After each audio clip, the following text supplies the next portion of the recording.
Hey, how you doing? Steve Roger Phillips here, and today I'm going to be speaking about feeling the fear and doing it anyway.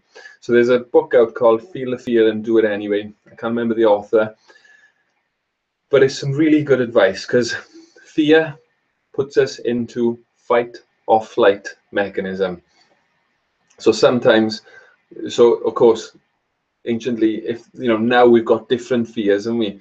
But maybe there would be a wild animal or something in the, if we had a house in the woods, for example, there could be a wild animal coming towards us.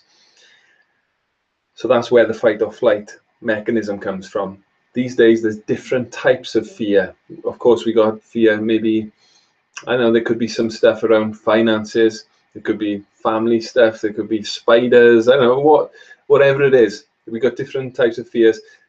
Like these days, and in the UK anyway, like spiders and stuff, there's not really that many deadly animals that can get us, for example.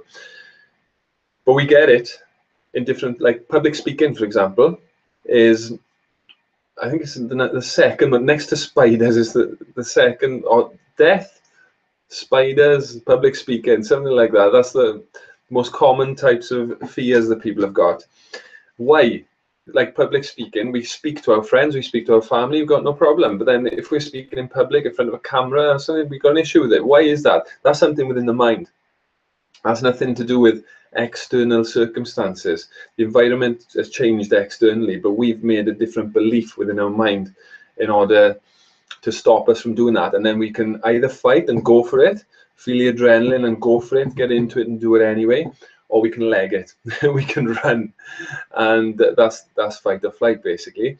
And the reason why I'm saying that is today I just did a podcast for Doug Crow, bestseller podcast, and it's not live yet, but when it is, I'll put it up. And he asked me some really personal questions actually.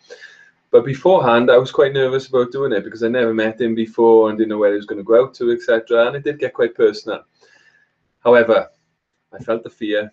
I just did it anyway. So I'd advise that to you. Just feel the fear and do it anyway. Of course, sometimes there's intuition which comes in, not to be mistaken.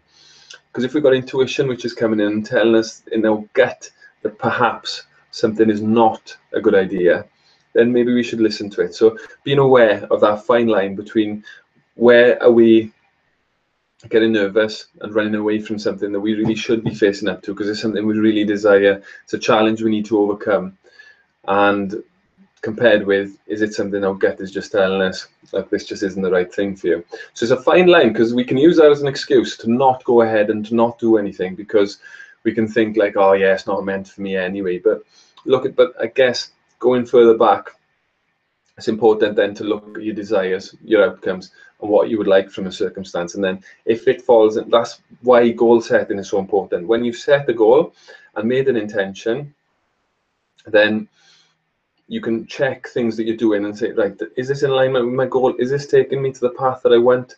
Is this ultimately taking me to my dream lifestyle or my ultimate lifestyle? If it's not, then maybe it's something you want to be questioning why you're doing it or not.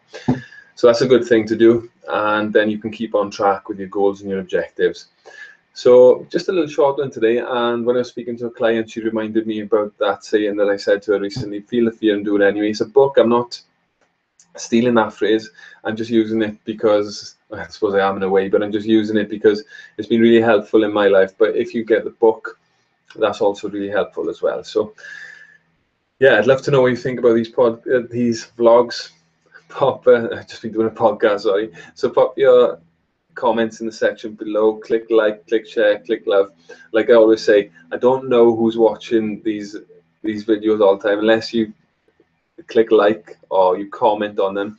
I'd love to know what you think about them. I'd love to know what you're doing in your life. Give me an example.